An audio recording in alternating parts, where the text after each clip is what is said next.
Hello everyone, welcome back to yet another informative, beautiful video of Triple I Commerce Academy. ഇന്ന് നമ്മൾ ചെയ്യാൻ പോണ video എന്താണെന്നറിയോ?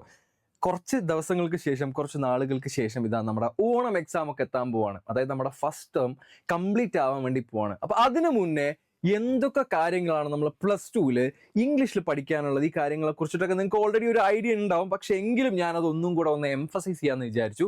അതിനുവേണ്ടി നമ്മുടെ ഫസ്റ്റ് ടേമിന്റെ എക്സ്പ്ലനേഷൻ ഒന്ന് പറയാൻ വേണ്ടിയിട്ടാണ് ഈ video. Okay, so hope it will be useful. അങ്ങനെയാണെങ്കിൽ ഷെയർ ചെയ്യുക, സബ്സ്ക്രൈബ് ചെയ്യുക, കൂടുതൽ കാര്യങ്ങൾക്ക് ട്രിപ്ലൈ ഫോളോ ചെയ്യുക. ഓക്കെ, അപ്പൊ നമ്മുടെ വീഡിയോയിലേക്ക് നമ്മൾ പോവാണ്. പ്ലസ് ടു ഇംഗ്ലീഷിൽ നമുക്ക് എന്തൊക്കെയാണ് പഠിക്കാനുള്ളത്, ഇതാണ് ഇന്നത്തെ ഡിസ്കഷൻ. Okay, let's C.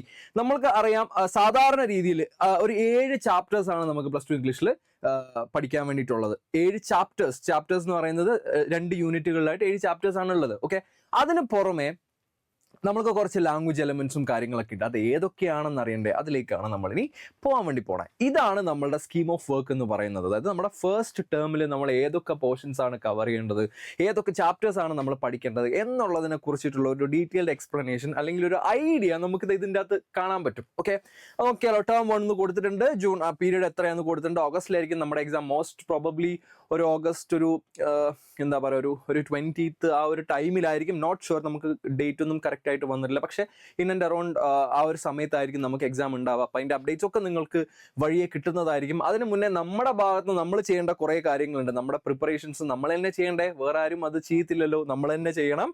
അപ്പം അതിന് വേണ്ടിയിട്ടുള്ള ഒരു ഗൈഡ് ലൈൻ ആയിട്ട് കൂട്ടിയാൽ മതി. These are the thing that we have to follow. Okay, അപ്പൊ ഏതൊക്കെ ചാപ്റ്റേഴ്സ് ആണ് നമുക്ക് പഠിക്കേണ്ടത് എന്നുള്ളതിനെ കുറിച്ച് ഒരു ഐഡിയ ആദ്യമേ തരാമെന്ന് വിചാരിച്ചു. അതാണ് ഞാൻ ഇപ്പൊ ചെയ്യാൻ വേണ്ടി പോണേ.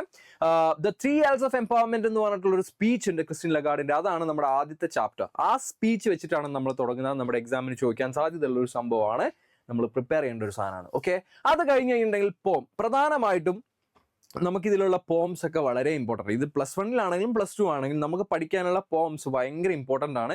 അതിനെ ബേസ് ചെയ്തിട്ട് അല്ലെങ്കിൽ അതിനെ എങ്ങനെ അനലൈസ് ചെയ്യണം, ഈ കാര്യങ്ങളൊക്കെ നമ്മളൊന്ന് മനസ്സിലാക്കി വെക്കണം. അപ്രീസിയേഷൻ എന്ന് പറയുന്ന ഒരു സംഭവം നമുക്ക് മിക്കവാറും എക്സാമിന് ചോദിക്കാറുള്ള ഒരു സാധനമാണ്. പോയറ്റിക് അപ്രീസിയേഷൻ എന്ന് പറയുന്നത് 8 മാർക്കിനൊക്കെയാണ് ചോദിക്കുക. അപ്പോൾ അത് നമ്മൾക്ക് അതിൻ്റെ ഒരു ഐഡിയ പാറ്റേൺ ഒക്കെ അറിയുകയാണെന്നുണ്ടെങ്കിൽ each and everything like including നമ്മുടെ പോയറ്റിക് ഡിവൈസസ്, അതുപോലെ തന്നെ ബാക്കിയുള്ള പ്ലോട്ട് എങ്ങനെ, ബാക്കി കാര്യങ്ങളൊക്കെ എങ്ങനെ എഴുതണം, ഈ കാര്യങ്ങളൊക്കെ അറിയുകയാണെന്നുണ്ടെങ്കിൽ നമുക്ക് സ്കോർ ചെയ്യാൻ പറ്റുന്ന ഒരു സാധനമാണ് ഈ അപ്രീസിയേഷൻ എന്ന് പറയുന്നത്. അപ്പം അത് പോമിനെ ബേസ് ചെയ്തിട്ടാണ് നമ്മളോട് ചോദിക്കുക. അതുകൊണ്ട് തന്നെ പോംസ് ഒക്കെയും നമ്മൾ കീനായിട്ട് ഒബ്സർവ് ചെയ്യേണ്ടത് വളരെ അത്യാവശ്യമാണ്. ഓക്കെ, അപ്പം അതൊന്ന് നോക്കുക. അപ്പം രണ്ടാമത്തെ ചാപ്റ്റർ എന്ന് പറയുന്നത് എനി വുമൺ എന്ന് പറയുന്ന നമ്മുടെ പോമാണ്. ഓക്കെ, അതിനെക്കുറിച്ചും ഒരു ഐഡിയ കിട്ടിയിട്ടുണ്ടാവും എന്ന് വിചാരിക്കുന്നു. Let me choose A colour. Yeah, so this is first one, this is second one. പിന്നെ വരുന്നത് മാച്ച് ബോക്സ് എന്ന് പറഞ്ഞിട്ടുള്ള ഒരു സ്റ്റോറിയാണ്. മാച്ച് ബോക്സ് എന്ന് പറയുന്നത് ഒരു ബംഗാളിൽ ഒരു വീട്ടിൽ നടക്കുന്ന ഒരു കഥയും അതിലുള്ള കുറച്ച് എന്താ പറയുക, ഒരു റിലേഷൻഷിപ്പിൽ ഉണ്ടാകുന്ന കുറേ കാര്യങ്ങളൊക്കെ പറഞ്ഞുകൊണ്ടുള്ള ഒരു കഥയാണ്. രസകരമായിട്ടുള്ള ഒരു കഥയാണ്. നിങ്ങൾ കേട്ടിട്ടുണ്ടാവും, വായിച്ചിട്ടുണ്ടാവും എന്നൊക്കെ വിചാരിക്കുന്നു. ഇല്ലാന്നുണ്ടെങ്കിൽ വായിക്കാൻ വേണ്ടി ശ്രമിക്കുക.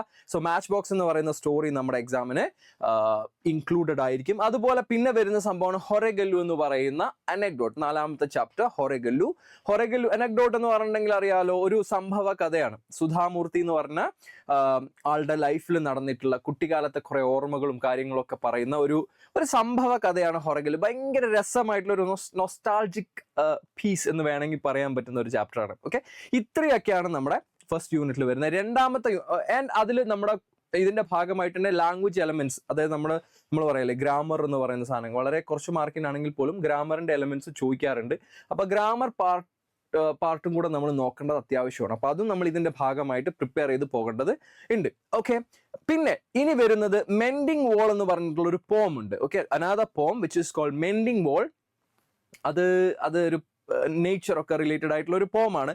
അത് നമുക്ക് പഠിക്കാനുണ്ട്. ഞാൻ നേരത്തെ പറഞ്ഞ പോലെ പോം ഏതാണെങ്കിലും അത്രയും ഇമ്പോർട്ടൻസ് കൊടുത്ത് നമ്മൾ പഠിക്കേണ്ട സാധനമാണ്. ഏത് പോമാണ് നമുക്ക് കിട്ടുന്നെങ്കിൽ നമ്മളത് ഡീറ്റെയിൽ ആയിട്ട് അനലൈസ് ചെയ്യാൻ പഠിക്കുക എന്നുള്ളതാണ് ഫസ്റ്റ് തിങ്. ഓക്കെ, ഇനി അത് കഴിഞ്ഞ് വരുന്നതാണ് അമീഗോ ബ്രദേഴ്സ് എന്ന് പറഞ്ഞിട്ടുള്ള ഒരു വൈബ് കഥ. 2 ഫ്രണ്ട്സിന്റെ കഥയാണ്. നമ്മൾ ഓൾറെഡി പറഞ്ഞിട്ടുണ്ട്, നമ്മുടെ ആലപ്പുഴ ജിംഖാനൊക്കെ കണ്ടിട്ടുള്ള ആൾക്കാർക്ക് കുറേയൊക്കെ റിലേറ്റ് ചെയ്യാൻ പറ്റുന്ന ഒരു സ്റ്റോറിയാണ്. ആൻഡ് ഒരു എന്താ പറയുക, ഒരു രസമുള്ള ഒരു വേവിൽ അങ്ങ് പോണ ഒരു സ്റ്റോറിയാണ് അമീഗോ ബ്രദേഴ്സ് എന്ന് പറയുന്നത്. അത് നമുക്ക് പഠിക്കാനുണ്ട് ഫസ്റ്റ് ടേമിലേക്ക്. പിന്നെ വരുന്നത് ദാസ് ഓഫ് ട്രൂത്ത് എന്ന് പറഞ്ഞിട്ടുള്ള ഒരു 1 act പ്ലേ. കുറച്ച് ലെങ്തിയർ ആയിട്ടുള്ള ഒരു ലെങ്തി പ്ലേ ആണ്. അപ്പൊ അതുകൊണ്ട് തന്നെ 1 ആക്ട് പ്ലേയും കൂടെയാണ്. അപ്പൊ ആ ഒരു പ്ലേയും ഇതിന്റെ നമ്മുടെ ഫസ്റ്റ് ടേമിൽ ഇൻക്ലൂഡഡ് ആയിട്ടുള്ള ഒരു സംഭവമാണ്. അത് നമ്മൾ ഇതിന്റെ ഭാഗമായിട്ട് പഠിക്കേണ്ടതായിട്ടുണ്ട്. ഓക്കെ, പിന്നെ ഇപ്പൊ നേരത്തെ നമ്മൾ പറഞ്ഞ പോലെ തന്നെ ലാംഗ്വേജ് എലമെന്റ്സ് ഇവിടെ പറഞ്ഞിട്ടുണ്ട്. ലാംഗ്വേജ് എലമെന്റ്സ് എന്ന് പറയുന്ന മറ്റൊന്നുള്ള ഗ്രാമർ എലമെന്റ് ആണ്. ഗ്രാമർ റിലേറ്റഡ് ആയിട്ടുള്ള കുറെ സാധനങ്ങൾ നമുക്ക് പഠിക്കാനുണ്ട്. ഫോർ എക്സാമ്പിൾ ഇപ്പൊ എന്താ പറയാ, സബ്ജക്ട് വേർബ് എഗ്രിമെന്റ് പോലെയുള്ള സാധനങ്ങൾ, അങ്ങനത്തെ സംഭവങ്ങൾ, പിന്നെ എറേഴ്സ് കറക്റ്റ് ചെയ്യുക, അങ്ങനെയുള്ള സംഭവങ്ങളൊക്കെ ഉണ്ട്. ആക്റ്റീവ് പാസീവ് വോയിസ് അങ്ങനത്തെ സാധനങ്ങളൊക്കെ നമുക്കിതിൽ നോക്കി വെക്കുന്നത് എന്തുകൊണ്ടും നല്ലതായിരിക്കും. അതിൻ്റെ ഡീറ്റെയിൽസ് ഒക്കെ ഞാൻ പറയുന്നതായിരിക്കും. ഇത്രയൊക്കെയാണ് നമ്മുടെ ഫസ്റ്റ് ടേമിലേക്കുള്ള ചാപ്റ്റേഴ്സ് എന്ന് പറയുന്നത്. ഇതിന് പുറമെ നമ്മൾ കുറേ എന്താ പറയുക, നമ്മൾ നോർമലി പറയാറില്ലേ, ഓരോ ടൈപ്പ് ഓഫ് സാധനങ്ങൾ എഴുതാൻ വേണ്ടി നമ്മൾ പഠിക്കണം. ഇപ്പം നമുക്ക് സ്പീച്ച് പഠിക്കാനുണ്ടാവാം, അല്ലെങ്കിൽ സ്പീച്ച് എഴുതാൻ വേണ്ടി നമ്മളോട് ചോദിക്കാം. അതല്ലാന്നുണ്ടെങ്കിൽ മേ ബി നമ്മളോട് ഒരു അപ്രീസിയേഷൻ പ്രിപ്പയർ ചെയ്യാൻ നമ്മളോട് പറഞ്ഞേക്കാം. അങ്ങനെയുള്ള കുറേ സംഭവങ്ങളുണ്ട്. അപ്പോൾ അതൊക്കെ നമ്മൾ എന്ത് ചെയ്യുക, എഴുതാൻ വേണ്ടിയിട്ട് അതിൻ്റെ സ്ട്രക്ചർ കാര്യങ്ങളൊക്കെ നമ്മൾ പ്രിപ്പയർ ചെയ്ത് വെക്കേണ്ടത് വളരെ അത്യാവശ്യമാണ്. അതുപോലെ തന്നെ ലെറ്റർ റൈറ്റിംഗ് എന്ന് പറയുന്നത് ഇമ്പോർട്ടൻ്റ് ആണ്. ഇങ്ങനെയുള്ള കുറേ സംഭവങ്ങൾ നമ്മൾ പ്രിപ്പയർ ചെയ്ത് വെക്കുന്നത്, മനസ്സിലാക്കി വെക്കുന്നത്, അതിൻ്റെ സ്ട്രക്ചറൊക്കെ മനസ്സിലാക്കി വെക്കുന്നത് എന്തുകൊണ്ടും നല്ലതായിരിക്കും. അതും നമ്മളൊന്ന് നോക്കി വെക്കുക. ഇതിൽ സ്ഥിരമായിട്ട് ചോദിക്കുന്ന കാര്യമാണ് നമ്മളിപ്പോൾ ഈ പറഞ്ഞിട്ടുള്ള എന്താ പറയുക, അപ്രീസിയേഷൻ, പോയറ്റിക് അപ്രീസിയേഷൻ ആയിക്കോട്ടെ, സ്പീച്ച് ആയിക്കോട്ടെ, ഇങ്ങനെയുള്ള കാര്യങ്ങളൊക്കെ സ്ഥിരമായിട്ട് നമ്മളോട് ചോദിക്കുന്ന കാര്യങ്ങളാണ്. അപ്പോൾ അതിൻ്റെയൊക്കെ ഒരു ഔട്ട്ലൈൻ നമ്മളിപ്പോൾ ഓൾറെഡി പറഞ്ഞ പോലെ തന്നെ എങ്ങനെയാണ് അത് പ്രിപ്പയർ ചെയ്യേണ്ടത്, സ്ട്രക്ചർ ചെയ്യേണ്ടത് എന്നുള്ള കാര്യം നമ്മളൊന്ന് അറിഞ്ഞിരിക്കുന്നത് എന്തുകൊണ്ടും നമുക്ക് ഹെൽപ്ഫുൾ ആയിരിക്കും. ചില ആൾക്കാർ വിചാരിക്കും ഓണം എക്സാം അല്ലേ, അത്ര ഇമ്പോർട്ടൻ്റ് അല്ലല്ലോ എന്നൊക്കെ. പക്ഷേ ഓണം എക്സാമിന് അതിൻ്റെതായിട്ടുള്ള ഒരു ഇമ്പോർട്ടൻ്റ് ഉണ്ട്. ഇത്രയും എഫേർട്ട് ഇട്ട് നിങ്ങൾക്കൊരു എക്സാം നടത്തുന്നുണ്ടെന്നുണ്ടെങ്കിൽ അതിന് അതിൻ്റെതായിട്ടുള്ള ഒരു ഇമ്പോർട്ടൻസ് ഉണ്ട്. അപ്പം നമ്മുടെ ഭാഗത്ത് നമ്മൾക്ക് കൊടുക്കാൻ പറ്റുന്ന ഔട്ട്പുട്ട് കംപ്ലീറ്റ്ലി നമ്മൾ കൊടുക്കുക എന്നുള്ളതാണ് നമുക്ക് ചെയ്യാൻ പറ്റുന്നത്. പിന്നെ വേറൊരു കാര്യം കേട്ടോ, ഏറ്റവും കുറവ് പോർഷൻസ് നമുക്ക് പഠിക്കേണ്ടി വരുന്ന ഒരേ ഒരു ടേം എന്ന് പറയുന്നത് ഇതാണ്. ഇനി അങ്ങോട്ട് പോകുന്ന മറ്റു ടേം ഏതാണെങ്കിലും ഇതൊക്കെ ആഡ് ഓൺ ആയിട്ടാണ് വരുന്നത്. അപ്പോൾ ഫസ്റ്റ് ടേമിലാണ് നമുക്ക് ഏറ്റവും കുറവ് പോർഷൻസ് പഠിക്കാൻ വേണ്ടിയിട്ടുള്ള എക്സാമിന്. അപ്പോൾ മാക്സിമം പ്രിപ്പയർ ചെയ്താൽ നമുക്ക് നല്ല രീതിയിൽ സ്കോർ ചെയ്യാൻ പറ്റും. എല്ലാ ഡിസ്കോഴ്സിനെ കുറിച്ചിട്ട് ഒരു ഐഡിയ ഉണ്ടാക്കി വെക്കും. ഇപ്പം നമ്മൾ പറഞ്ഞ പോലെ തന്നെ പോം അപ്രീസിയേഷൻ എങ്ങനെ ചെയ്യണം, സ്പീച്ച് എങ്ങനെ എഴുതണം, അതല്ലാന്നുണ്ടെങ്കിൽ കൺവെർസേഷൻ എങ്ങനെ ചെയ്യാം, ബാക്കിയുള്ള കാര്യങ്ങളൊക്കെയും ലെറ്റർ റൈറ്റിംഗ് എങ്ങനെ ചെയ്യാം, ഇങ്ങനെയൊക്കെയുള്ള കാര്യങ്ങളൊക്കെ നമ്മളൊന്ന് ഐഡിയ ഉണ്ടാക്കി, ഓരോ ഡിസ്കോഴ്സിനെ കുറിച്ചിട്ടും ഐഡിയ ഉണ്ടാക്കി വെക്കുകയാണെന്നുണ്ടെങ്കിൽ that will definitely help us. Okay, പിന്നെ ഇതൊരു കണ്ടിന്യൂസ് പ്രോസസ് ആണല്ലോ. അതായത് നമ്മളിങ്ങനെ ഗ്രാജുവലി ഇവാലുവേറ്റ് ചെയ്ത് പോകുന്ന ഒരു പ്രോസസ്സാണ്. അപ്പം അതിൻ്റെ ഫസ്റ്റ് സ്റ്റെപ്പായിട്ട് നമ്മൾ ഈ എക്സാമിനെ കണ്ടാൽ മതി. വലിയ ടെൻഷൻ്റെ കാര്യങ്ങളൊന്നുമില്ല. ഫസ്റ്റ് ടൈം അടിപൊളിയായിട്ട് പോകാൻ വേണ്ടിയിട്ട് പറ്റും. നിങ്ങൾക്ക് അറിയുന്നുണ്ടാവും, നമുക്ക് ഓൾ ടുഗെദർ 100ലാണ് മാർക്ക് വരിക. അതിനെക്കുറിച്ചും ഒരു ഐഡിയ നിങ്ങൾക്ക് ഉണ്ടാവുമെന്നാണ് എൻ്റെ വിശ്വാസം. ഇൻ കേസ് ഐഡിയ ഇല്ല എന്നുണ്ടെങ്കിൽ ഞാൻ പറഞ്ഞുതരാം. 100ലായിരിക്കും നിങ്ങളുടെ മാർക്ക് വരിക. അതിൽ 80 എന്ന് പറയുന്നത് ഓക്കെ നമ്മൾ പബ്ലിക് എക്സാമിന് എഴുതി മേടിക്കേണ്ടതും 20 നിങ്ങളുടെ ഇന്റേണൽ മാർക്കും ആയിരിക്കും വരിക. അങ്ങനെ ഓൾ ടുഗെദർ 80 + 20 100 എന്നുള്ള രീതിയിൽ നമുക്കൊരു റൗണ്ട് ഫിഗർ ആയിട്ട് 100 മാർക്കിനാണ് ചോദിക്കുക. അതിന് വേണ്ട രീതിയിലുള്ള എല്ലാ കാര്യങ്ങളും നമ്മൾ എഴുതണം എന്നുണ്ടെങ്കിൽ നമ്മൾ അതുപോലെ പ്രിപ്പയർ ചെയ്യണം. പിന്നെ സ്റ്റേറ്റ് സിലബസിലുള്ള ഒരു കാര്യം എന്ന് പറഞ്ഞാൽ നമ്മൾ ഡീറ്റെയിൽ ആയിട്ട് എഴുതി പഠിക്കുക. അല്ലെങ്കിൽ നമ്മൾ പേപ്പർ ചുരുക്കി അതായത് ഏറ്റവും കുറവ് എഴുതി ശീലിക്കാതെ കൂടുതലായിട്ട് എക്സ്പ്ലെയിൻ ചെയ്ത് എഴുതാൻ വേണ്ടി ശ്രമിക്കുന്നതും മാർക്ക് സ്കോർ ചെയ്യാൻ ഹെൽപ്ഫുൾ ആയിരിക്കും. ഇത്രയൊക്കെ കാര്യങ്ങളെ പറയാനുള്ളൂ. എന്തായാലും നല്ല രീതിയിൽ നിങ്ങൾക്ക് സ്കോർ ചെയ്യാനുള്ള കാര്യങ്ങളൊക്കെയാണ് ഫസ്റ്റ് ടേമിലുള്ളത്. ഭയങ്കരമായിട്ടുള്ള കോംപ്ലിക്കേഷൻസോ കാര്യങ്ങളൊന്നുമില്ല.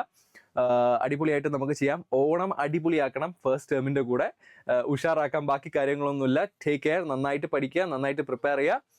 Triple I will be there with you. Thank you so much for watching.